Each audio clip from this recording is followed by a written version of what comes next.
गुप्त नवरात्रि शुरू हो चुके हैं। 15 से 23 जुलाई तक रहेंगे। देवी कहीं बाहर से नहीं आती, वह तो पहले से ही हमारे भीतर विराजमान है। गुप्त नवरात्रि में हमें देवी को पहचानना, उनका सम्मान करना, उन्हें अपने जीवन में प्रकट करना सीखना है। प्रतिदिन आपको क्या करना है, प्रातःकाल, सायंकाल में घी या तेल का दीपक जलाकर सजगता से जीवन में जीने का व्रत ले।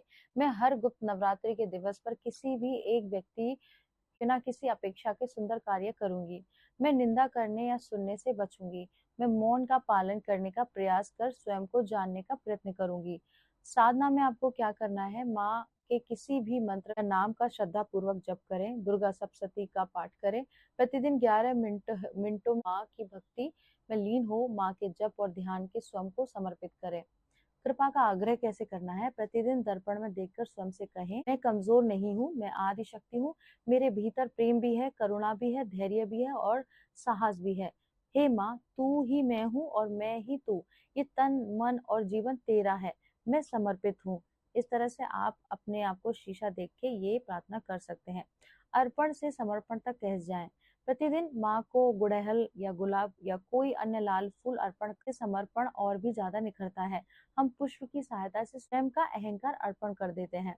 देवी के सम्मान में क्या करना चाहिए, अपने जीवन में उपस्थित हर स्त्री को समझने व सम्मान देने से हम अपने भीतर स्थित देवी को सम्मान देते हैं। स्वयं के आत्म सम्मान हेतु अन्य को उनका स्थान समझना भी इसमें शामिल रहता है। गुप्त नवरात्रि को गुप्त इसलिए भी कहा जाता है क्योंकि इसकी सबसे बड़ी साधना बाहर दिखाई नहीं देती, ये भीतर होती है। कोई नहीं देखता कि आपने कितना माला जपी, लेकिन ईश्वर ये अवश्य देखते हैं कि आपके स्वभाव में कितना परिवर्तन आया। यदि इन 9 दिनों के बाद आपके भीतर थोड़ा अधिक धैर्य आ जाए, थोड़ा अधिक प्रेम आ जाए, थोड़ा अधिक आत्मविश्वास आ जाए, थोड़ा अधिक क्षमा आ जाए और थोड़ा अधिक ईश्वर पर विश्वास आ जाए, तो समझिए आपकी गुप्त नवरात्रि सफल हो गए। देवी तभी जागती हैं जब स्त्री स्वयं को कमजोर नहीं बल्कि ईश्वर की शक्ति का अंश मानने लगती है। गुप्त नवरात्रि का सबसे बड़ा साधना है व्रत यही है कि हम बाहर चमत्कार खोजने की बजाय अपने भीतर छिपी दिव्य शक्तियों को पहचाने और उसे अपने व्यवहार, विचार और कर्म में प्रकट करें। गुप्त नवरात्रि का इंतजार सिर्फ साधक और बड़े ज्योतिषी ही क्यों करते हैं? इसका जवाब जानकर आपकी शायद सोच बदल जाएगी। गुप्त नवरात्रि को समझने का सबसे आसान तरीका ये है कि सामान्य नवरात्रि उत्सव है, जबकि गुप्त नवरात्रि अंतर की साधना है। सोचिए, दो विद्यार्थी हैं, पहला सिर्फ परीक्षा के दिन अच्छे कपड़े पहनकर स्कूल जाता है, दूसरा रोज चुपचाप पढ़ाई करता है। परीक्षा में सफल कौन होगा? निश्चित रूप से दूसरा। गुप्त नवरात्रि भी उसी रोज की गुप्त तैयारी का समय है। यही कारण है कि साधकों, तांत्रिक परंपरा के अभ्यासी और गंभीर ज्योतिषों के लिए इसका विशेष महत्व माना जाता है। एक छोटे बच्चे को कैसे समझाएं? मान लो तुम्हारे पास एक मोबाइल, अगर तुम सिर्फ नया कवर लगा दो तो मोबाइल सुंदर दिखेगा, लेकिन अगर उसकी बैटरी, सॉफ्टवेयर, सिस्टम अपडेट कर दो तो वह तेज और बेहतर चलेगा। सामान्य नवरात्रि मोबाइल का नया कवर है, गुप्त नवरात्रि मोबाइल का सिस्टम अपडेट है। साधक अपने मन, बुद्धि, ऊर्जा और संकल्प का सिस्टम अपडेट करता है। साधक के लिए गुप्त नवरात्रि इतनी महत्वपूर्ण क्यों होती है? साधक का अर्थ केवल पूजा करना नहीं है। साधना का अर्थ है अपने मन पर नियंत्रण करना, अपनी इच्छाओं पर नियंत्रण करना, अपने क्रोध, भय और अहंकार को कम करना, ईश्वर की शक्ति के साथ अपने मन को जोड़ना। गुप्त नवरात्रि के दौरान माना जाता है कि साधना के लिए वातावरण अधिक अनुकूल होता है, इसलिए कई परंपराओं में इस समय मंत्र जप, ध्यान, उपासना और आत्म अनुशासन पर विशेष बल दिया जाता है कि इन चीजों पे आप ध्यान दीजिए। इसलिए इसे गुप्त कहा जाता है क्योंकि दिखावा नहीं है, प्रचार नहीं है, सोशल मीडिया नहीं है, केवल साधक और उसकी साधना है। एक प्रैक्टिकल उदाहरण बताऊं आपको तो मान लो दो लोग जिम जाते हैं। पहला है रोज सेल्फी लेता है, वीडियो बनाता है, लेकिन मेहनत कम करता है। दूसरा है किसी को नहीं बताता, रोज मेहनत करता है। 6 महीने बाद किसकी बॉडी अच्छी होगी? तो चुपचाप मेहनत कर रहा था। नवरात्रि भी यही सिखाती है, शक्ति शोर से नहीं, अनुशासन से आती है। ज्योतिष के अनुसार इसका महत्व, ज्योतिष में केवल ग्रह देखना ही पर्याप्त नहीं माना जाता।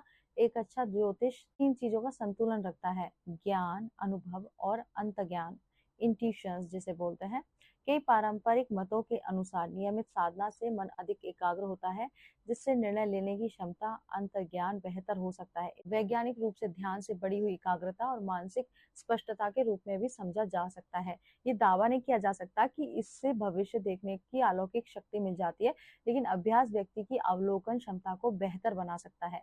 एक अच्छे ज्योतिष के लिए गुप्त नवरात्रि क्यों महत्वपूर्ण मानी जाती है?